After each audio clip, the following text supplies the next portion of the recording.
Good morning, YouTube. Today is Tuesday, August 27th, and we got ourselves a math episode today.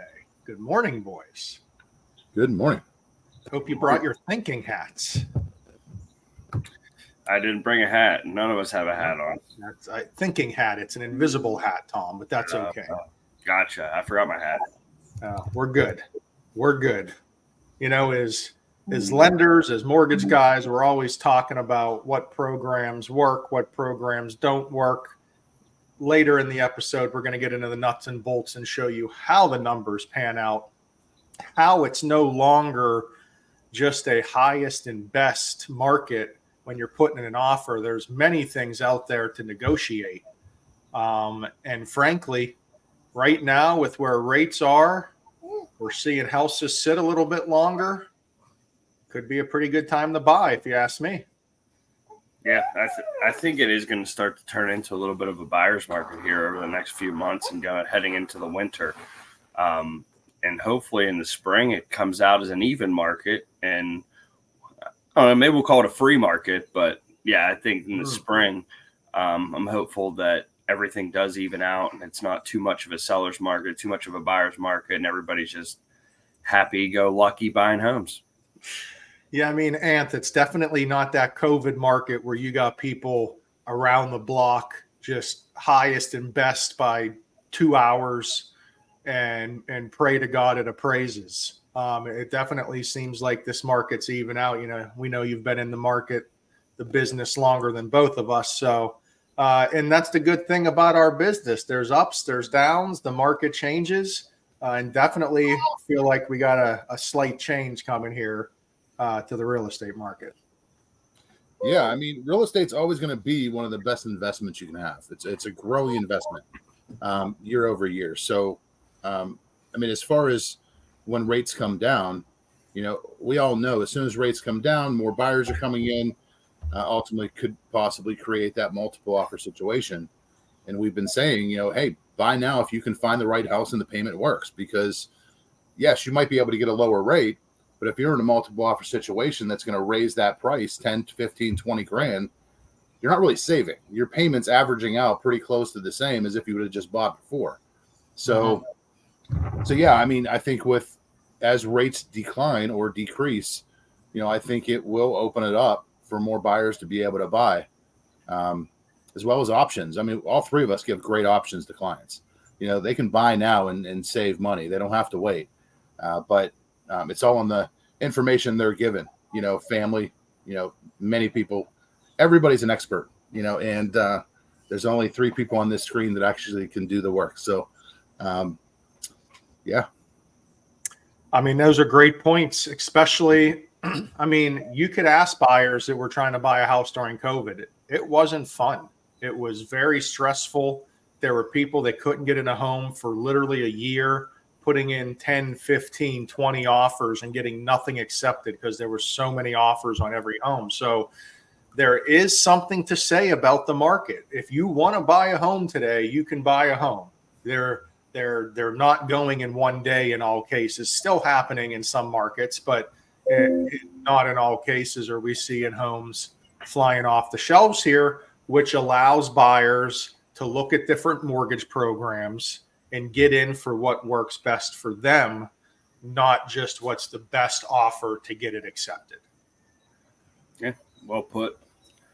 So really what we're going to get into today is, again, we've talked about our K-Fit program with PHFA that has closing cost assistance that you can get into a home with $1,000. It's a possible thing. It's a real scenario. We talk about it all the time. We're going to go through the numbers today.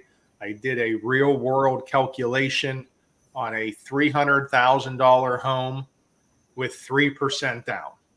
So the program usually requires 3% down or minimum down payment. You can go up to 5% down, but listen, this is for first-time home buyers. This is for buyers who have little funds to work with. If you got $100,000, $75,000 in the bank, this program isn't for you. You're not going to qualify. The state has some pretty strict requirements on it.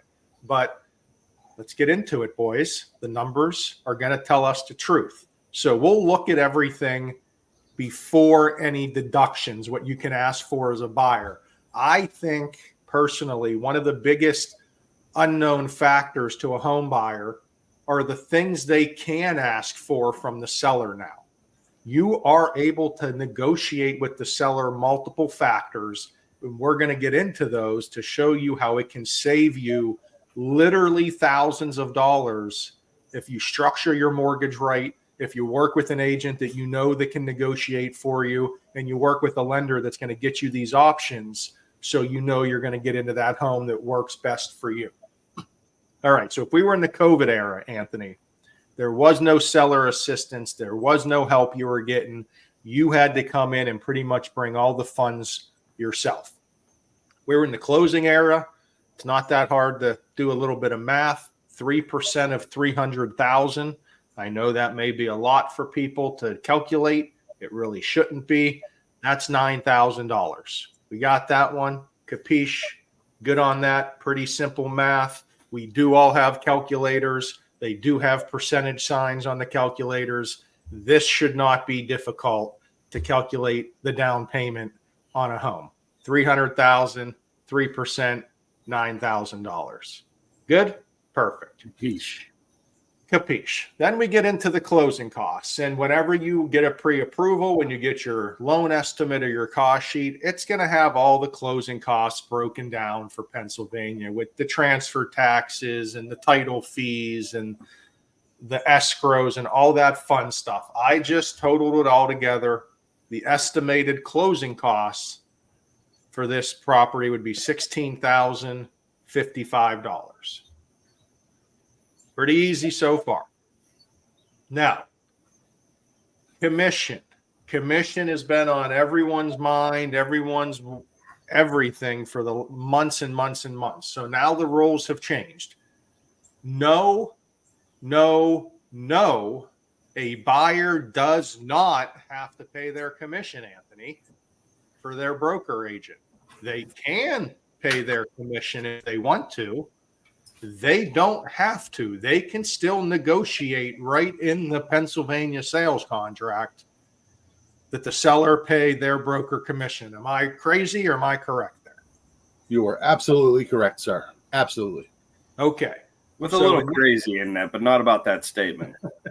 So in this transaction, we're having the buyer and the buyer's agent negotiate that the seller is going to pay their side of the commission. Nothing's coming out of the buyer's pocket. Again, we're trying to get this buyer into the home with least amount out of pocket, and we're trying to make it as strong as an offer as possible. So this is a conventional loan. It's just 3% down with the closing costs, $25,055 to close. That's a real world number if you have no assistance. Tom, do you agree? I agree. All right. Here's the good news, boys. It doesn't end there. There are deductions you can ask for if you're a buyer. These are very, very, very important. So we just negotiated the commission being paid for. Anth, why don't you discuss the seller assistance and where that $9,000 deduction is going to come from? Yeah, so the seller is giving 3% of the purchase price, which would be $9,000, towards the closing costs for the buyer, which ultimately on our end we're actually inputting what the real estate agent commission is, which is part of the total closing cost or total cost needed for closing. So that's going to deduct off of that total needed for closing. And now, Anth, did you make that number up, that 3%, or how'd you come up with that $9,000 number that we can ask for in seller assistance? Well, the program is set for perimeters based on max seller's assist. But the nice thing is, all I did is I took the purchase price and I times 3%, and it gave me $9,000. Okay, that's easy math again. That's pretty good. That's pretty good. Okay, and that's so.